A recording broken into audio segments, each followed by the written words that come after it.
today is actually not awful, but it's just ridiculous. And it goes like that. Just when you think 50s, 40s, 30s, 20s. 40s right now, but it was in the 30s the last couple days. Oh, I know. Nobody feel sorry for us because we stay here. It's our own damn fault. Well, I like Chicago, actually. Do you? Yeah, I went to school there in kindergarten and first grade, and yeah, kindergarten and first grade. Oh wow! Where did you live? What area? I lived at 40 East Oak Street. Oh, so you lived in the city? Yeah, my dad was a Broadway stage manager, and he had a 2-year run of a show called Camelot at whatever the big theater was there. Yeah. So I went to the school at State and Oak. Very nice. Used to be called the Ogden School. I don't know what it's called now. Okay, very nice. So all right, everybody, give me 3 seconds. Okay. Let me start this. Hi there, it's Brian Sebastian, Movie Reviews and More, the Worldwide TV Network, ITV 247 out of Franklin, Tennessee, WomenOnTV.tv, and as Linda Steele obviously knows, iHeart, Comcast, Pandora, Spotify, Amazon Music, and K4HD out of Encino, California. And with this, I've been waiting to interview this man for years now. Not only have I had the fortunate to go to his house, but to see, I read his first book, which is really cool. But here's the thing now, Linda, and you, Terry, and a few other girls, I've been wanting to talk to him, to get us all together to talk to the one, the only Neal Preston, because he's got iconic books.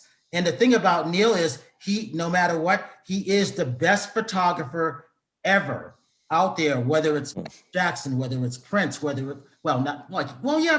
Queen, Bruce Springsteen, you name it, Led Zeppelin. Friends, the ones that are still alive now, have become my friends, but he's been taking pictures back in the day when they were teens. Wow.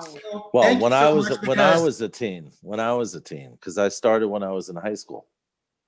So if I remember, go back to your first book real quickly. If I remember, your first photo, was in Boston of Jimi Hendrix. Is that correct? No.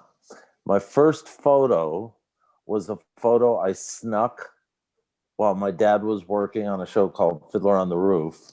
And I used to go and see him when I was old enough to get on the subway. I grew up in Queens. When I was old enough to get on the subway and go by myself into town, I would go and visit him in between Saturday matinees and Saturday evening performances. And I had my camera with me, and I snuck a photo during there was an actor that played the lead, who went on stage, right? And I knew that he'd be sitting on a fake, obviously a boulder, but he had a long speech. I knew there were some laughs in it. So I figured I can sneak a photo because you could hear the shutter. But if I snuck it during a big laugh, I could get away with it. And even my dad wouldn't know. So as I found out later in life, the photo came out really good. And I got a couple of 5x7s made. My dad gave one to the actor, who gave me a pile of photography books. And that was my full education in photography. Well, I found out years later that my dad could have been, who was the production stage manager, could have been hit with like a $10,000 photo call bill by the Stagehands Union. Ooh. So I'm glad I didn't know that then. But that was actually the first performance photo I ever shot. That's great. I love when you can get shots like that when they're not expecting it, when it's no one's posing for it. It's just it just comes so natural when you get a natural look of someone. Well, most of the pictures I do this day are that way, because I always tell people it's not the poses, it's the moments in between the poses. Yeah. That are the right moments. And I tell that to everyone. I don't care how famous they are. Right. I love that. I do some modeling myself, fitness and bikini and glamour. And some of the greatest shots from my photographers are just like you said, in between posing. Yeah, and exactly. like laughing with my head back or something. And you can't really do that. in a, I mean, you Right. can. I mean, there's it obviously in your line, there's specific poses that you have to hit to show off certain pieces of clothing or whatever. I understand that, but very frequently I'll walk away and I'll be changing lenses or, God forbid, changing rolls of film, and I'll take a look and I'll look at the subject and I'll say, "Don't fucking move." Yes, I get that a lot. I Yeah. love that. Do not move a corpuscle. Yes. You know? Yes, I know exactly what that's like. Right. Hey Neal, I don't know if you Great. knew this. I saw Queen when the second time they came back. It was at the Hartford Center in Connecticut, and it was another one Bites the Dust tour. That till this day is my favorite. The second time they came back, when? To Hartford, Connecticut, because they would always go to 77? No, it was 80. 77? No, I saw it in 80, early 80. Okay. Well, okay. Because I And- remember being in New Haven in 77 or 78. Well, whatever. But I never forgot that. good I tour, always tell people about those photos because they were iconic. I went to Europe and they were in there in like 81, 82 or something like that. And I said, "Oh, I'm missing Queen. I'm in Europe and they're in the States." And I never forgot that. And I go, and then the next time they came around, I was a ticket scalper. And I'm like, no one's getting these tickets because I got to see Queen this time. And that's how I was kind of introduced to going to concerts.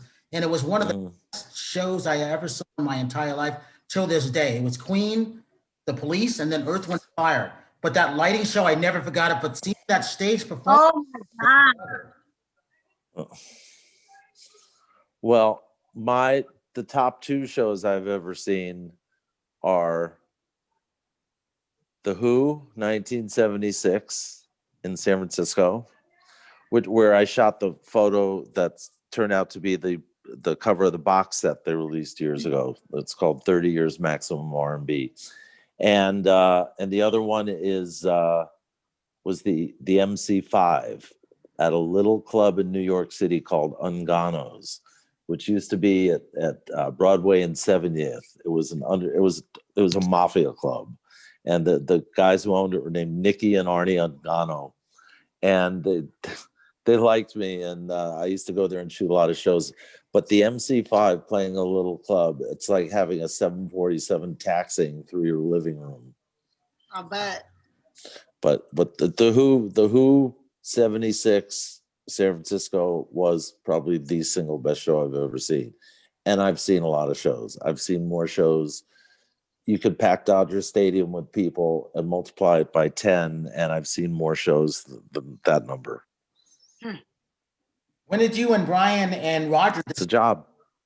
When did you guys decide that you wanted to do the album of everything? How did that come about for the photographs that you put together? Oh, the book. Well, I very simply, I was down in. They brought me down to Rio. It was about 5 years ago. They played the 30th anniversary of Rock in Rio, and the band had actually done the first Rock in Rio 30 years previous. I was not there with them that time, although I did do the big South American tour with them in '81. And we were down in Rio, and I had dinner with Bry and Jim Beach, their manager, and I tried to be a little diplomatic, and I said, because they've put out a lot of books that were less than elegant, we'll say. And I said to Brian and Jim, I said, I think we should do a book that is on par with the elegance and the class that this band deserves, and we've got, and I co-own all my Queen pictures with the band, and I said we could do the most beautiful book, and Brian's been wanting to work with me. He's a pretty close friend of mine. He's been wanting to do a project with me for years, and we decided that was it. And from that conversation, the baby was born about 4 years later. Wow. That's how it happened. Is that book just Queen? Yeah, it's called Queen, the Neal Preston Photographs. It's only my photos. I don't even have a copy here. I gave away my last copy, so I can't even show you the book. Wow. But you can, I think Amazon sold out. I know we were #1 on Amazon last week. Oh my gosh, look at that. Because you know what? Because the band is pimping it on the band's website, which, you know, is amazing. I mean, Brian put pictures of himself holding the book up. Roger did a video of him leafing through the book, and you know, we did it for the fans, because I know what it's like to be a fan. You know, I'm not famous. I'm not even close to famous. I am known to a certain sliver of a slice of the rock and roll world.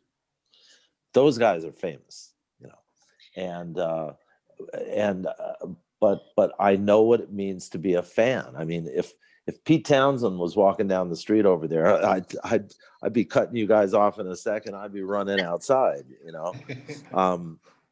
But that's, and I would. That's not a joke either. You know, but let's be honest. Ever since that movie came out, their old fans rediscovered them, and they got a bunch of new fans, and they're the biggest band in the world again, even with Adam. So we wanted something that the fans would really get off on, with at least 60, 65, 70% of the photos had never been seen before.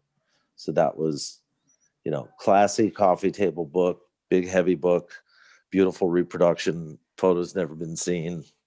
And that's how it happened. Sounds spectacular. It is. I'm sure every page you turn is another, like, wow. Yeah, and I did all the writing for it, like I did the writing in my other book, Exhilarated and Exhausted, which is what it's called.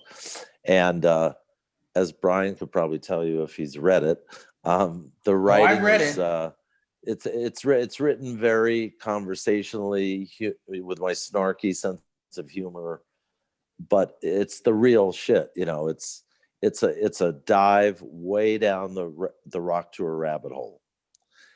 And you know, everybody thinks I have the glamour job of the 20th, 21st century, and the fact of the matter is, it's anything but. Linda, one of the things I love, and I almost brought it here because I have it in storage and I have it wrapped, and how he gave it to me because I don't want anybody to take it because he gave it to me. But the thing I really liked about it, Neal also turned me on to a good film called Cliffs of Freedom, which was at the Greek Film Festival. Oh, Cliffs of Freedom. Yeah. I've become friends with them, and I got to thank you for that, Neal, because that movie I'm still talking about. And I go, I didn't find this movie. Neal Preston invited me to this. It's a good movie. Yeah. It's a really good movie, and if I'm not mistaken, the people, it's a wealthy couple who produced it, and if I'm not mistaken, they are the ones that purchased the Playboy Mansion from the Hefner estate. I may be wrong, so don't quote me on that, but I do know that the woman, who, you know, it's a Greek couple, a wealthy Greek couple, and the woman had the story in her head, and it's about the Greeks and the Turks, and it's a love triangle built upon that time and those two groups, and it's pretty great. You know, it's a really good movie, and my friend Casey produced it, and you know, it didn't get any recognition at all. No, but Neal, when you see your friend really again, good actors in that. When you see your friend, you tell him I'm still talking about it. And I actually, our Aristotle, from the executive director of the Greek Film Festival, I'm still promoting that movie till this day. I want to talk to him if I can, because that was the best film in my point of view last year that I saw. That's why I'm still talking about it. Well, great. How is it that it did not get any recognition if it's that amazing? How does that happen? Well, I don't know, because you know what? I mean, I work on a lot of movies, but as far as awards go and things like that, I couldn't tell you what. Look, my best friend's a big famous director. I go to his house. He's got a stack of screeners this tall.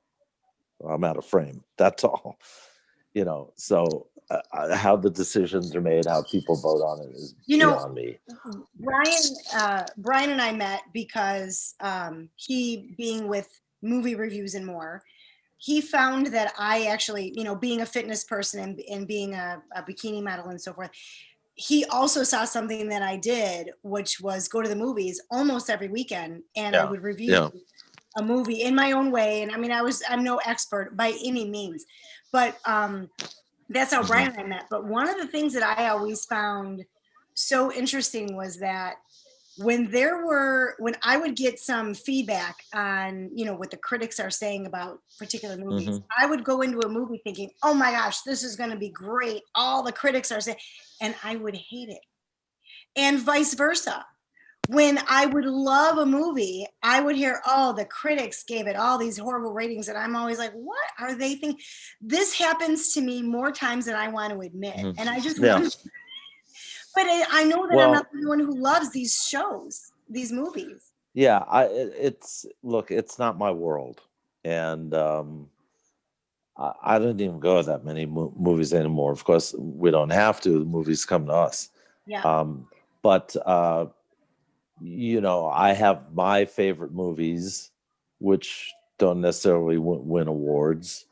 I mean, I couldn't tell you how any of that works out. I've never even been to the Grammys, so you know. You know, and I guess, but I you know, I bet my last dollar there's a lot of politics involved. I'm pretty sure about that. Obviously. I'm pretty sure about that. I mean, I wanna believe that's not the case, but that's always the case in any industry. But one thing for sure, and I think everybody can agree on this, if sometimes we'll see a movie and it just happens to hit us the right way because it just happens to parallel something in our lives at the time. Yeah. And so, you know, there's that, of course. But sometimes there's just a really great movie line, or sometimes just a really bad movie line. There have been plenty of movies I've actually walked out on because I was like, I want my first half hour and a half back, and I'm not staying for the rest of it. Oh, you know? I walked out of the first Star Wars, and I'm proud of it. I lasted about 16 and a half. I'm not kidding. I lasted about 16 and a half minutes. And I said, I don't like fucking comic book movies. Sorry. And I've never seen another one. It's just not. I did. I walked. And I was at the big premiere at Grauman's, you know, out of there. I'm embarrassed to say that what are the Harry Potter movies? I'm embarrassed to say I feel the same way about them. I would sit there and I'd watch and I'm like, that can't happen. Wait a second. Before you know, I'm so lost because my brain is saying, you must have daydreamed. There's no way that could possibly happen. Well, I realize it's sci-fi or whatever. I know you have to suspend reality, but I mean, I will go to a James Bond movie. Yes. I will go to, I don't know what else.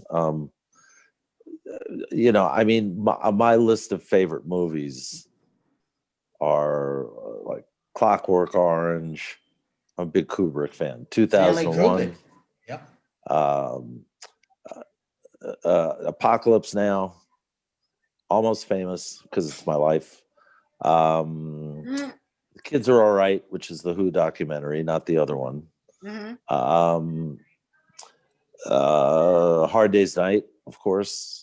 You know, I mean, and then there's movies that for whatever reason, anytime if I turn on the TV, I hit even the second to last scene, I'm hooked for the rest of it.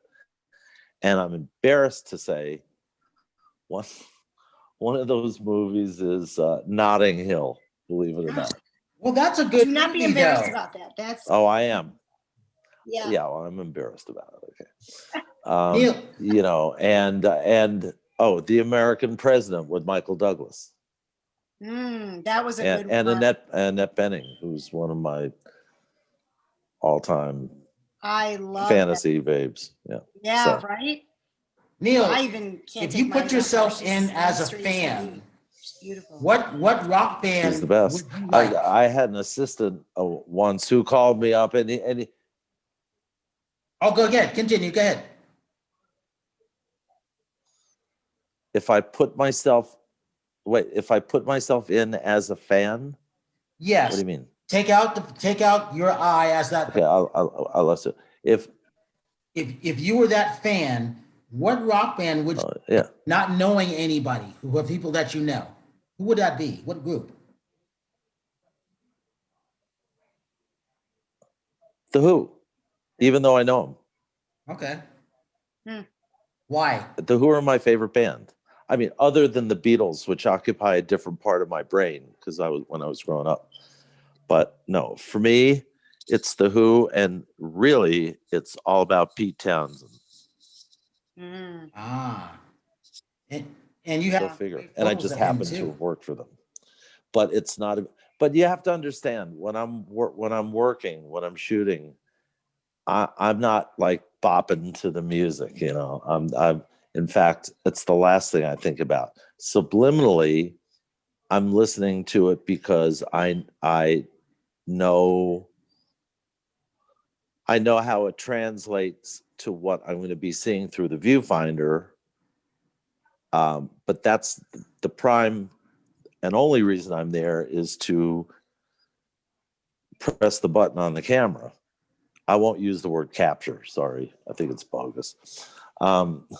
But so I'm not really listening to the gig when I'm working.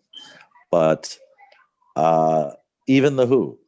But you could ask my best friend Cameron. You take me to a Who concert and I'm not working, and I turn into a little kid, a little 10-year-old girl screaming at Justin Timberlake. I mean, I go insane. He won't sit next to me. He'll go. That's great. Hey, what are the fans saying? True. You know, what a dream. Okay, go ahead, Lisa. Linda, go ahead. I was going to say, I can't imagine. So if the Who was around before you were. They were. Okay, so the fact that you were fans of them so early on and then you wound up working for them, what a dream come true. Well, you know what? I was fans of theirs, not when they first started out, because I think their first single came out in '64. But when obviously Who's Next was a seminal album. That's what Baba is on, Won't Get Fooled Again. That came out in '71, I think. And shooting them for the first time, which was at the Forum, that solidified it for me because I something went off in my brain. Before that, I mean, it was Beatles. It was basically the English bands, the English Invasion, not so much even Zeppelin. I was more, in my high school, it was, are you a Zeppelin guy or are you a Jeff Beck guy?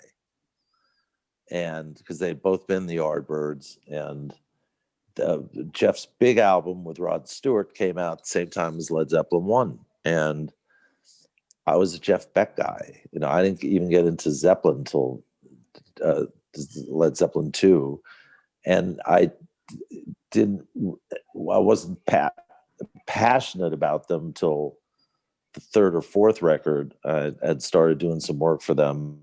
And even now, I'm not the world's biggest Zeppelin fan. I mean, I love them. But, I'm a Who guy. What can I say? I mean, I love the Stones' early stuff. Stones haven't put out a decent record since 1979. When did Some Girls come out? 79, I think. About that, yeah. Or 80, or whatever, The concert tickets that I had was the Who, and I couldn't go see them because I was in college. It was at the Springfield Civic Center. It was in 1983. Springfield, Illinois, or Springfield, Missouri? No, or Springfield, Massachusetts? No, it was on the East Coast. It was the Springfield Civic Center in, was it Boston? Or no, Rhode Island, somewhere around there. And it's in Massachusetts. No, it's and I couldn't go. I couldn't get a ride. Not there. Tanglewood, not Tanglewood. No. Right. Yeah. And I couldn't go. ride. I had 2 tickets. I couldn't get a ride there, and I was with this girl, and I didn't want to take her. Calling people, I'm like, I got 2 Who tickets, and this is when we had rotary phones, and most people didn't have a machine. I couldn't reach anybody, and I was so pissed that I couldn't go and I couldn't sell them because I could for 150 each. I never got a chance to see the Who. So what year would that have been? 70? No, it was 83. Oh, 83. Oh, please. Yeah. No, 82 they toured, not 83. So it was the last Who tour, Yes. the final Who tour, the first of the final Who tours. Well, I worked on that tour, and I even shot the very last show, which was in Toronto. Wow. And, Pete had that weird haircut. But look, it's the Who. I mean, he could sit here and sing the fucking phone book, and I'd be just orgasmic, So I speak the truth. What a dream job. This is great. So you worked directly for them. So when they toured, you just went along with everywhere they went. Did you have a family? Well, it depends how you define family. You have a wife. I mean, no, I was married for 4.5 years. I'm still very friendly with my ex-wife, but that was from, when I met her in 87, we got married in 89, we divorced in 93 or something like that. So this is pre, the 70s, the 70s, 80s, pretty much. I had a lot of families, if you know what I mean. But don't forget, like I said, my dad was in Broadway, and I was used to traveling. I'm still the easiest traveler of anybody. I mean, I know a lot of people who are white knuckle flyers, and I'm one of those guys that gets on a plane. I've lived through the worst fog where you couldn't see the runway until literally 3 feet from before you touch down. I've been through aborted takeoffs, aborted landings, airplanes hit by lightning. No. Oh yeah, I took flying lessons and almost bought the farm one day. Another plane was coming right at my altitude, but none of that bothers me. And it's really the hotels and the stress and the deadlines that are the problem. It's just because the show's over doesn't mean my job's over. In fact, it's just beginning, really. Oh yeah, for sure. So, I have a saying in my life: there are the places that I insist on having my butt kissed are camera stores, photo labs, hotels. Not so much airplanes, because you're at the mercy of other factors, but yeah, definitely if I walk into a photo lab and they treat me like like someone who just walked in from Tulsa, photo 101, I rip the owner a new one. I insist that they know what they're doing. And same thing in camera stores. There's a camera store here that's the best camera store in Las Vegas.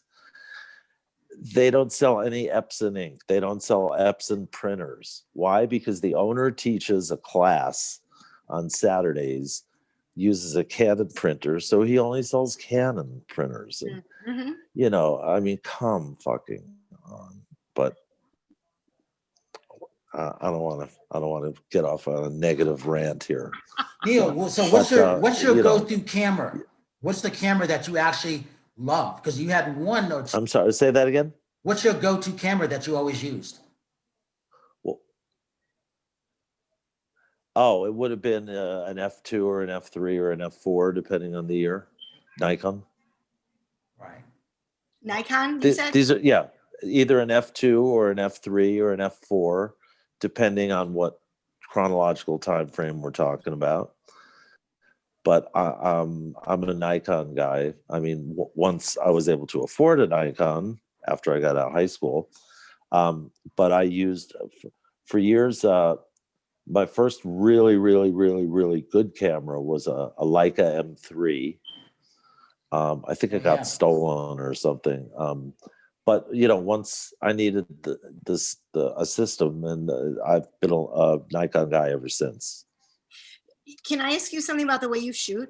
Mm-hmm. I don't know exactly what it's called because I'm on the other end of the camera, but do you shoot one photo at a time, or do you shoot, what is it called when you get like a motor drive? Huh? A motor drive? Yes. Yeah, that. Both. The reason I ask is because after I'm done with the shoot and the photographer gives them to me to go through, they'll usually pick out whatever they want. Right. I like to see them too. I lie. I usually don't like to look at my photos, but when I do, and I get the photographers that shoot, and it's like there's 10 photos of me doing the same where thing. your eyes here, and then your eyes here. Yes. And it drives me crazy. Well, Just narrow this down for me. That you know what that's a sign of. They don't know what they're doing. Is it? Yeah. If I take 30 pictures quickly, I might get one good one. Yeah. You know what? And that's funny you say that, because the people who I've shot with like that, I've only shot with them once or twice, because I wasn't very fond of that. And it was so much work for me at the end. So I can imagine how much work it would be for the photographer to go through. Well, I mean, look, when you're shooting film, you can only shoot 36 frames. Then you got to kill your roll and reload. Are there times that I've used my motor? Of course, zillions of times. Are there times I've shot just one frame? Of course, zillions of times. Right. It depends on a lot of different things, Not a lot of photographers use film anymore. Most use digital. Well, yeah, and the reason is, and I'm very, very, very anti-digital. I'll tell you right now. I don't like the way the files look. A friend of mine who's a big gaffer has a saying. He says the files look too sharp. They almost look brittle, like you could snap them in two. Mm-hmm. And I agree. And plus, there are so many bells and whistles on those stupid cameras that I'll never use, much less you. Mm-hmm. And you pay for those. It's funny that we even talk about this, because I was reading some stuff last night about a couple of different mirrorless cameras, which the good thing about a mirrorless camera is you can use it on a film set and not need a blimp, right? And there was so much techno garbage, techno bauble that I had to wade through. And I just put the book down. I said, I'm only going to use this thing on manual override anyway. Right. So are you really going to charge me $6,000 for a Leica SL2 when I can buy the Sony for $1,800 that does the same thing? Mm-hmm. It's ridiculous. But yes, I do shoot film sometimes, but you can't shoot film on movies because they don't have the film workflow set up anymore. Used to be, I'd work on a movie every day. I'd hand in all my film. It would go to the lab, which was either a lab of my choosing or a lab on the film lot. If it was Warner's or Paramount, didn't have a lot at that time. But they used to develop the film, and then the black and white, they'd cut everything into the strips of 6 frames of negs, and they would literally take a stenography pen, and just under where the sprocket holes were, they would write by hand the production, the film's production code, 8651, whatever, strip 1, 8651, strip 2, 8651, strip 3. et cetera, et cetera, et cetera, and then make like 12 contact sheets from each roll. Well, they're not, the last movie I think I shot with film would have been